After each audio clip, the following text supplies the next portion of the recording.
देश और दुनिया की तमाम छोटी और बड़ी खबरों के लिए हमारे चैनल को सब्सक्राइब करना न भूलें और बेल का बटन जरूर दबाएं।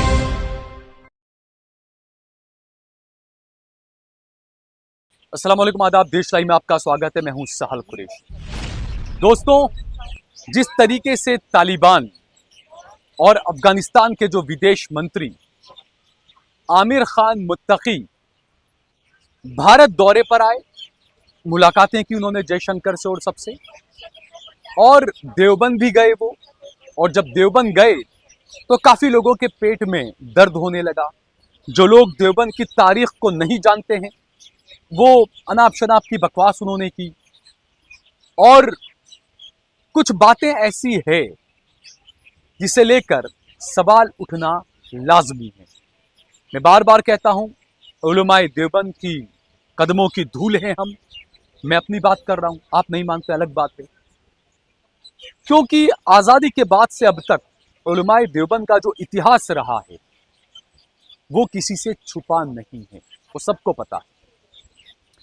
तालिबान के आमिर मुत्तकी जिस तरीके से देवबंद पहुंचे, वहां पर मौलाना अरशद बद्री साहब से और वहां के असातिज़ा से, उलेमा से जो मुलाकात की, तालिब इल्मों से मुलाकात की, कुछ लोग अलग अलग पोस्ट करने लगे। और ये जो मुलाकात, ये जो दौरा, आखिरकार इसके पीछे की रणनीति क्या है? क्या नरेंद्र मोदी और बीजेपी भारत के मुसलमानों को देवबंदी और बरेलवी दो हिस्सों में बांटने की पुरजोर कोशिश कर रहे हैं? यह सवाल है पहला। क्योंकि जिस तरीके से देवबंद के वीडियो वायरल हुए, फौरन ही अजमेर की दरगाह से सूफी सरवर चिश्ती साहब का एक वीडियो सामने आया, जिन्होंने कहा कि तालिबान आतंकवादी है, मैं तालिबान को आतंकवादी मानता हूं, देवबंद में आए गलत हुआ, तमाम चीजें उन्होंने कही। सबसे पहले आप ये बयान सुनिए सरवर चिश्ती साहब का। अस्सलाम वालेकुम, मैं सैयद सरवर चिश्ती अजमेर शरीफ से। तालिबान आर टेररिस्ट, कल भी टेररिस्ट थे, आज भी टेररिस्ट हैं। दरगाह और खानगाह और अल्लाह वालों को नहीं मानते हैं। रहमान बाबा को इन्होंने कब्र से निकाल के फ्रंटियर में पेड़ पे लटकाया, कब्र से निकाल कर लोगों की गर्दनें काट के उससे फुटबॉल खेली। पेशावर में स्कूल के बच्चों को, 100 से ज़्यादा बच्चों को शहीद किया। मस्जिदों में, दरगाहों में, खानकाहों में मुहर्रम के जुलूस में बम ब्लास्ट करते हैं, जगह जगह बम ब्लास्ट करते हैं। इस्लाम को रुस्वा करते हैं, मानवता को, इस्लाम को, इंसानियत को रुस्वा करते हैं। बामियान में इन्होंने बुद्धिस्ट आइडल्स को ब्लास्ट किया। लोगों के, दूसरों के मजहबी जज्बात को मजरूह करते हैं। ये कब किसके सगे हुए हैं मुझे बताया। ये अपने आप को मुसलमान कहते हैं, ये इस्लाम के ख्वाब बनते हैं। अपनी टेबल पर परचम लगा के ला इलाहा इल्लल्लाह मोहम्मद रसूलुल्लाह सल्लल्लाहु अलैहि वसल्लम का परचम लगाते हैं। गज़ा में जो मुसलमानों के साथ जुल्म होता है, इनका क्या रोल है? कोई रोल नहीं। फिलिस्तीन में इनका क्या रोल है? कोई रोल नहीं। तालीम निस्वा को इस्लाम प्रमोट करता है, और ये औरतों को, स्त्रियों को, फीमेल्स को आप प्रेस कॉन्फ्रेंस में आने से रोकते हैं, उनको मना करते हैं आज के इस दौर में, और हमारी सरकार इनके सामने नतमस्तक हो जाती है। अफसोस की बात है, कल तक तो मीडिया इनकी बहुत मुखालिफत कर रहा था। बर साहब जो संभल के मरहूम मेंबर ऑफ पार्लियामेंट थे, उनके ऊपर इन्होंने देशद्रोह का मुकदमा चला दिया जब इन्होंने तालिबान की हिमायत की। मौलाना सज्जाद नुमानी को किस तरह से हजरत को कंडेम किया जब उन्होंने तालिबान की हिमायत की, और आज ये उसी के गुणगान कर रहे हैं। एक चीज से सबक लेना चाहिए हमारी सरकार को।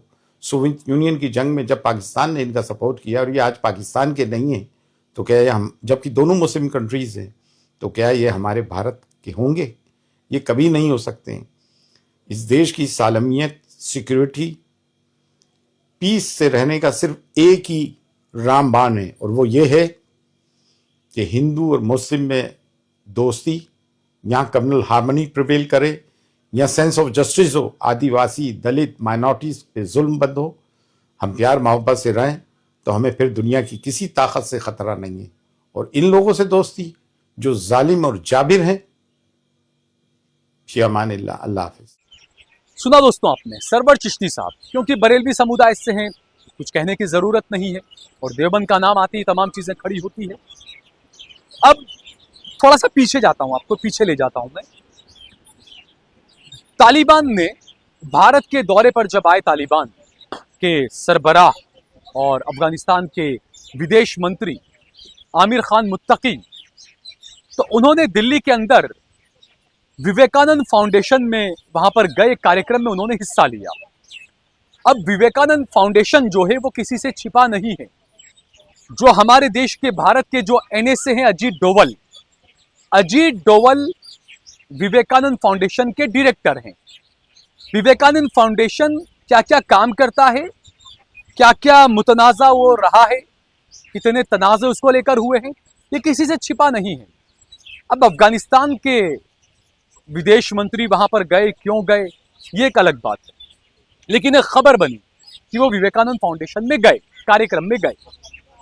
दूसरा, अजीत डोवल का एक बयान आपको सुनाता हूं जिसमें अजीत डोवल ने साफ कहा था कि हम तालिबान का इस्तेमाल करेंगे। इस बयान को आप सुनिए। Secondly, Pakistanis are not our well-wishers. We will tackle Taliban in a way we want. Taliban will listen to the Deobandis much more. And today the goodwill for India and Afghanistan. India is the most popular country in Afghanistan in the world today. Amongst all the countries in the world, Indians are the most respected and most liked people there in Afghanistan. We will tackle them the way we have to. We don't need Pakistan's help. Let Pakistan deal with the Taliban problem in case they do not give terrorism as an instrument of state policy. Second thing I think I don't have much time, I was told, is about how do you distinguish the terrorist organizations? How do you smother them? Deny them three things. That's what I said, the oxygen of this thing. Deny them the weapons, the funds, and the manpower. Now, funding are denied to the terrorists by countering it with the funds, more than 1.5 times of the funds available to them.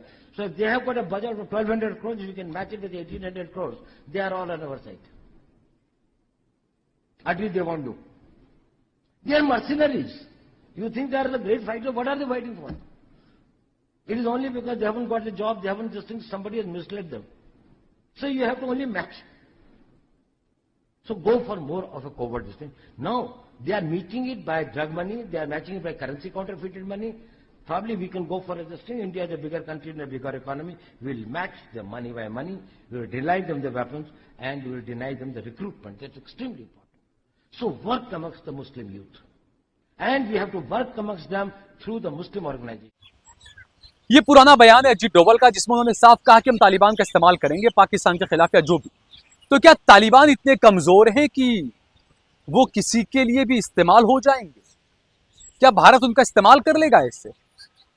ये वो अलग राजनीति है, लेकिन जो यहां की राजनीति है, जिस तरीके से देवबंदियों को और बरेलवियों को लड़वाने की राजनीति, उसमें कुछ हद तक बीजेपी, अजीत डोवल, नरेंद्र मोदी और अमित शाह कामयाब होते हुए नजर आ रहे हैं। ये मैं इसलिए कह रहा हूं कि जिस तरीके से देवबंद के दौरे के बाद अजमेर से जो बयान आए, वो बयान ने सबका ध्यान अपनी तरफ खींचा और उस बयान को मैं इस तरीके से देखता हूं कि नरेंद्र मोदी अपने मकसद में कामयाब हो गए, देवबंदी और बरेलवी के इख्तलाफात को पूरा खुलकर बाहर लाने के लिए। एक तरफ हम वक्फ की लड़ाई सब साथ मिलकर लड़ने की तैयारी कर रहे हैं और दूसरी तरफ ये मुद्दा ऐसा आ गया, ऐसा लाकर छोड़ दिया गया कि एक अलग ही बहस शुरू हो गई।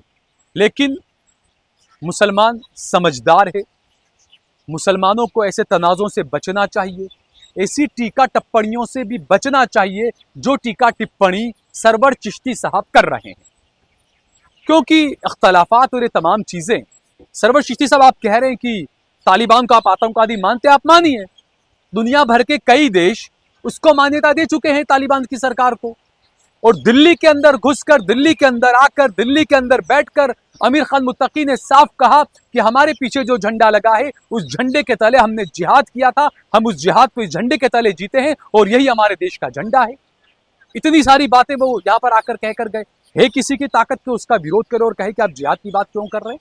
अनभक्तों को तो समझ में नहीं आता है, अनभक्तों को हर बार अपना बाप बदलना पड़ता है। कभी डोनाल्ड ट्रंप को अपना बाप बनाते हैं, कभी आमिर खान मुत्तकी को अपना बाप बना रहे हैं। मीडिया के, गोदी मीडिया के एंकर्सों का भी यही हाल है। तो आने वाले दिनों में और भी बहुत सारी चीजें, बहुत सारे डेवलपमेंट्स आएंगे और देवबंद को खुश होने की जो चीजें दिखाई जा रही, देवबंदी बहुत खुश हैं, लेकिन इतना ही बड़ा खतरा देवबंद का आगे मंडरा सकता है, क्योंकि जिस तरीके से खुलकर तालिबान का स्वागत किया गया देवबंद के अंदर, एक अच्छी बात थी, गलत नहीं है।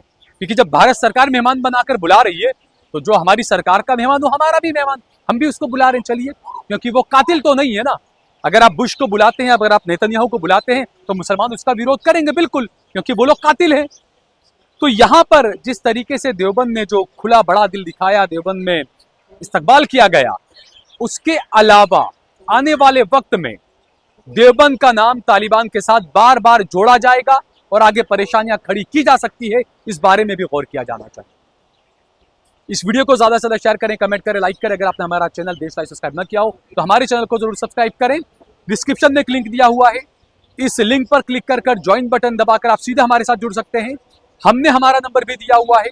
हमें आपके सहयोग की, समर्थन की ज्यादा से ज्यादा जरूरत है। ज्यादा से ज्यादा हमारा सहयोग करें, समर्थन करें। जय भारत, जय हिंद।